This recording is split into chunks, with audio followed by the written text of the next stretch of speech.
Bonjour à tous, j'espère que vous allez bien. Aujourd'hui, je vous propose de parler semis et des principales erreurs à éviter pour ne pas rater ces semis. Alors c'est vrai que quand on débute, on a l'impression que le semis c'est très simple, hein. On prend une graine, on la met dans la terre, on met un peu d'eau, et puis c'est terminé. Mais non, il y a un certain nombre de règles à respecter pour ne pas rater ces semis, parce que c'est vrai que rater ces semis, ça pose quelques soucis. D'abord, ça fait des dépenses. On met des graines et on les perd, et donc on a perdu des sous. Ça fait un problème de timing. C'est vrai que chaque graine a son moment de plantation, et si on rate ces semis, bah, ça décale d'autant les plantations, et du coup on peut avoir des problèmes de délai de maturité de certains légumes, certains fruits. Donc si vous êtes un jardinier expérimenté, vous n'apprenez peut-être pas grand-chose parce que toutes ces choses-là, toutes les choses dont on va parler aujourd'hui, les jardiniers expérimentés les connaissent déjà, mais si vous débutez, on va parler de substrat, on va parler de lumière, on va parler d'arrosage, on va parler de niveau de plantation, est-ce que vous plantez profond, pas profond, serré, pas serré. Bref, on va voir tous ces petits détails qui ont leur importance. Tout de suite après le générique, c'est parti.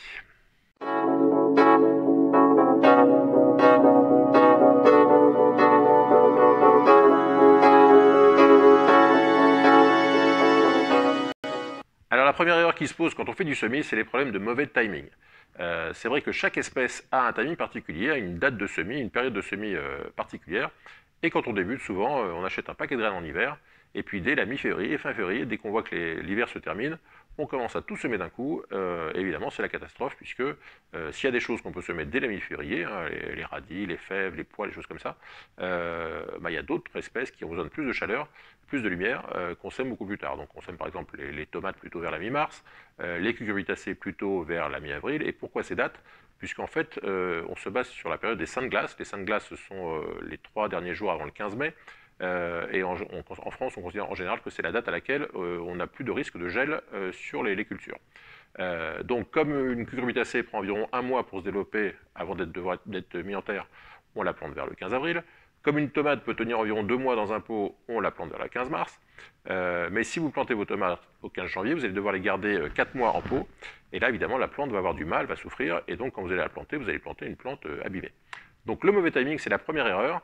Autre problème de timing, c'est quand on sème plein de trucs d'un coup. C'est-à-dire que vous allez semer 50 salades d'un coup.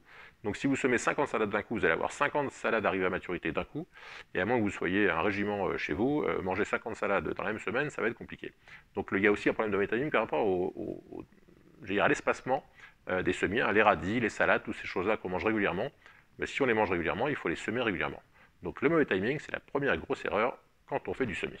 La deuxième grosse erreur quand on fait du semis, c'est le problème du substrat, du mauvais substrat. Alors c'est vrai que parfois on se dit, bon bah, j'ai un beau jardin, j'ai une bonne terre, je vais aller prendre un peu de terre dans mon jardin, je vais faire mes semis dedans, et puis ça ira très bien.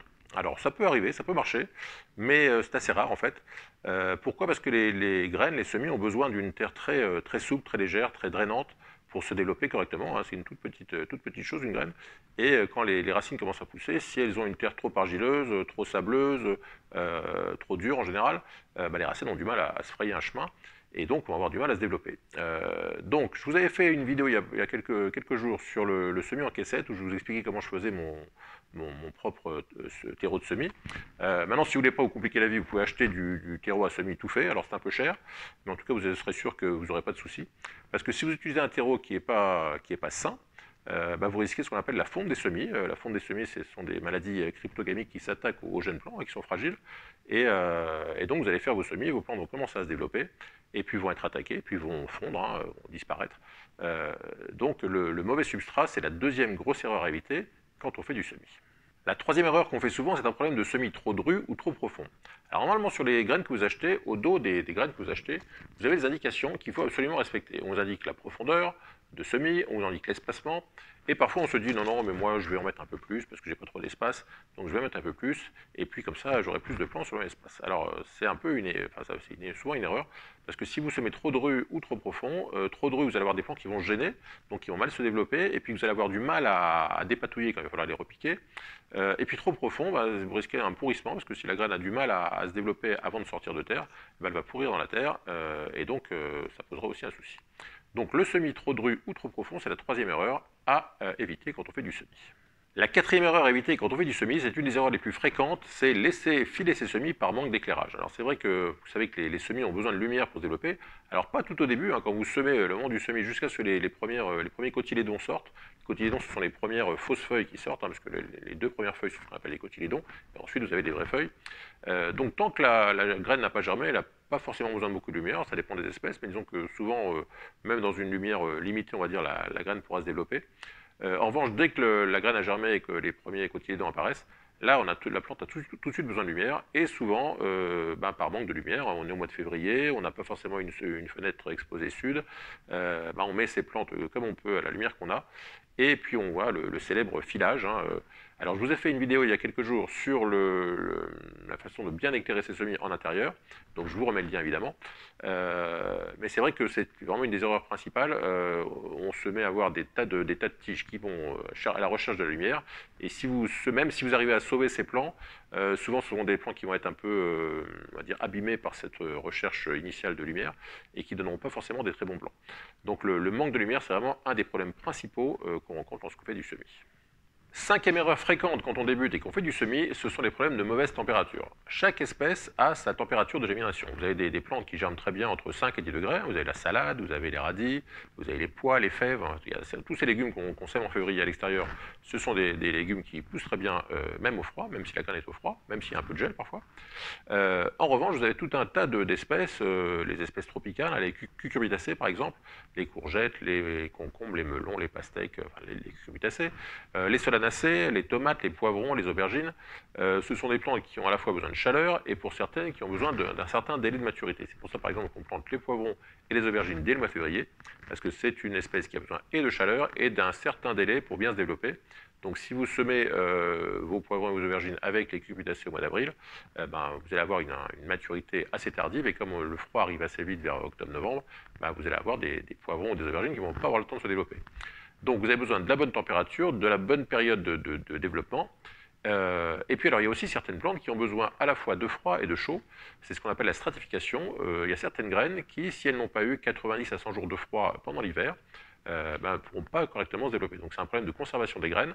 Par exemple, si vous voulez faire du semis de pommiers, si vous avez envie d'avoir des porte-greffes de pommiers, ou même de tenter des nouvelles variétés de pommiers chez vous, alors vous pouvez tout à fait semer des pépins de pommes, mais si vous avez gardé vos pépins de pommes à l'intérieur dans une petite enveloppe chez vous à 20 degrés pendant tout l'hiver, il y a peu de chances que vos pépins lèvent, parce qu'ils n'auront pas eu cette période de froid indispensable pour se développer. Donc vous voyez qu'il y a besoin parfois de chaud, parfois de froid puis de chaud. Donc il faut vraiment regarder pour chaque espèce ce dont elle a besoin pour faire ce qu'il y a à faire. Autre chose par rapport à la température, parfois il est intéressant d'avoir ce qu'on appelle un tapis chauffant, une bande chauffante, qui est sous les semis, parce que c'est vrai qu'une chaleur de fond permet souvent aux semis de bien se développer. Donc ça, c'est un équipement qui peut être un peu coûteux, ou alors vous pouvez faire des couches chaudes avec du fumier. Mais c'est vrai qu'une chaleur par le fond permet aussi aux semis de bien lever. Autre chose par rapport à la chaleur, si vous faites de la germination de patates douces par exemple, parfois on constate des pourrissements. Alors le pourrissement de la patate douce, c'est le plus souvent un problème de température. Hein. Si vous êtes à moins de 20 degrés chez vous, hein, si vous chauffez chez vous à 17-18 degrés, parfois certaines personnes chauffent même en dessous de cette température, là les plantes tropicales comme la patate douce ou la chayote ne pourront pas se développer si vous êtes à moins de 20 degrés. Ou alors à moins que vous les posiez sur un radiateur ou des choses comme ça. Donc la température, c'est vraiment un des gros problèmes, on va dire un des problèmes principaux avec la lumière, par rapport au semis des graines. Sixième erreur fréquente quand on fait des semis, ce sont les problèmes liés à l'arrosage. Alors trop d'arrosage, pas assez d'arrosage, trop d'humidité, pas assez d'humidité. Alors tout ça, c'est un petit peu difficile de vous expliquer ça dans une vidéo. C'est vrai que le bon arrosage, ça s'apprend avec le temps, avec l'expérience. En tout cas, ce qu'il faut savoir, c'est que souvent une plante souffre de trop d'arrosage, souffre plus de trop d'arrosage que de pas assez d'arrosage.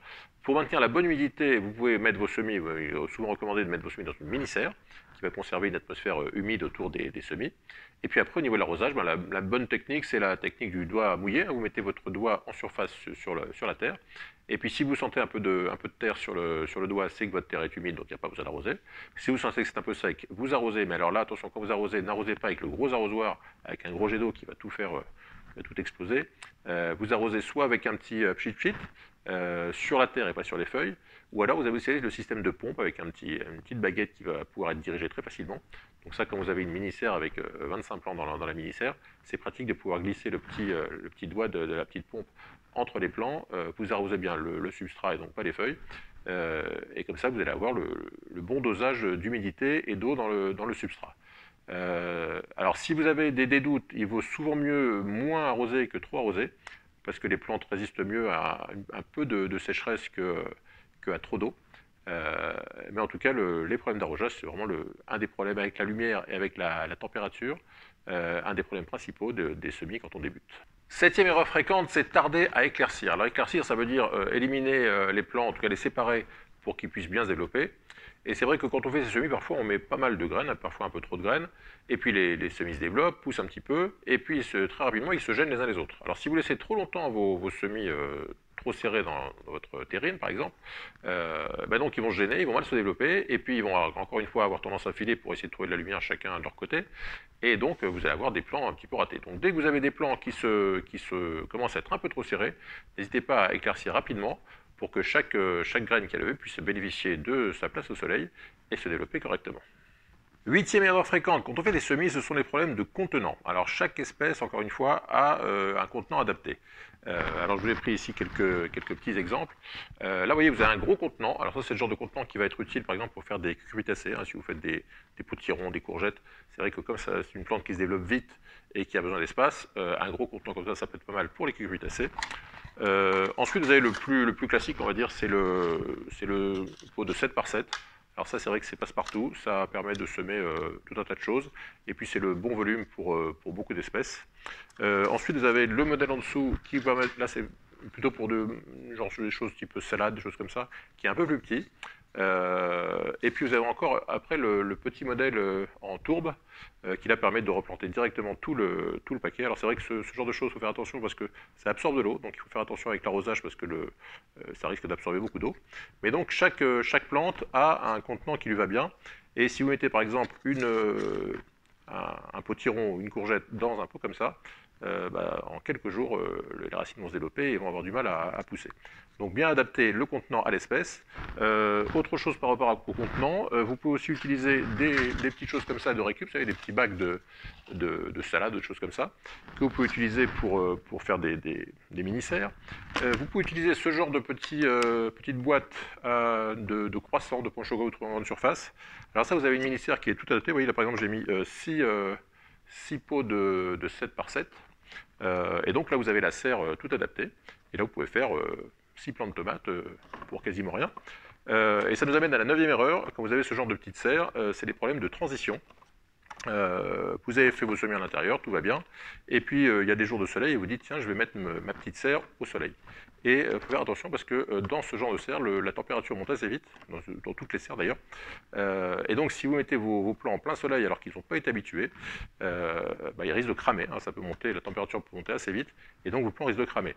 Donc vous avez tout intérêt à ouvrir la serre quand les jours où il fait chaud et beau. Vous la sortez ouverte. Mais là encore, il faut faire attention parce que là, on va avoir deux nouveaux problèmes. Ce sont les problèmes d'UV, parce que vos plants qui ont poussé à l'intérieur, ils n'ont jamais eu d'ultraviolet, et le soleil diffuse des ultraviolets. Et donc, si vous mettez du jour au lendemain vos plants qui n'ont jamais vu d'ultraviolet, vous les mettez toute la journée en plein soleil, là encore, ils vont avoir des soucis parce qu'ils vont être comme nous, ils vont prendre un coup de soleil. Autre chose, s'il y a du vent, vos plants en intérieur, d'ailleurs vous avez intérêt pour les plants intérieurs à mettre un petit ventilateur, mais si vous ne l'avez pas fait, vos plants vont se retrouver avec peut-être du vent, des choses un peu fortes, et vont avoir parfois du mal à supporter. Et donc la 9e erreur, c'est de bien gérer la transition entre l'intérieur et l'extérieur, et de procéder progressivement, c'est-à-dire que vous allez pouvoir sortir, vous allez pouvoir sortir progressivement vos plants. Par exemple, la première semaine, vous allez sortir le matin, 2-3 heures au soleil, que les plants s'habituent doucement, les plants s'habituent doucement aux UV, au vent, etc. Et puis en quelques jours, en une semaine, vous allez pouvoir, au fur et à mesure des jours, leur donner un peu plus de soleil, et en une semaine, pour ensuite les mettre à leur emplacement définitif. Ça nous amène à la 10e erreur. Encore une fois, on fait la boucle sur le timing. C'est la sortie des plants.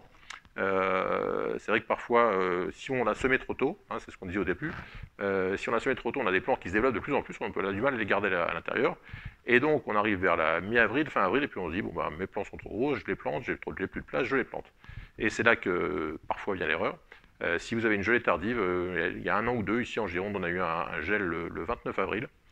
Donc tous ceux qui avaient mis leur plant de courgettes le 25 avril en terre en disant ça y est, on est fin avril, tout va bien, eh ben, ils ont perdu tous les plants qu'ils avaient achetés puisque ça a cramé. Il suffit d'une nuit, hein, si vous mettez des plants de courgettes ou des plants de concombre, des choses comme ça, au gel, même une seule nuit, eh ben, c'est mort, vos plants sont fusillés. Donc, 10e erreur, c'est le mauvais timing pour la plantation. Si vous arrivez à début mai, vous pouvez regarder la météo à 10 jours. Si vous voyez que dans les 10 jours qui viennent, vous n'avez aucun gel annoncé, bah, vous pouvez planter à partir du 1er mai. Mais faire attention à ces petits gels tardifs qui parfois fusillent les plants qu'on a chouchoutés pendant 2 ou 3 mois. Voilà, c'est tout pour aujourd'hui. Si cette vidéo vous a plu, n'hésitez pas à laisser un joli pouce bleu sous la vidéo. Si vous avez des questions ou des commentaires, c'est juste en dessous également. Et puis si vous n'êtes pas encore abonné, n'hésitez pas à le faire en cliquant sur la petite cloche à droite du bouton abonné pour recevoir une notification à chaque nouvelle vidéo. Merci à tous et à très bientôt pour de nouvelles aventures. Bye bye.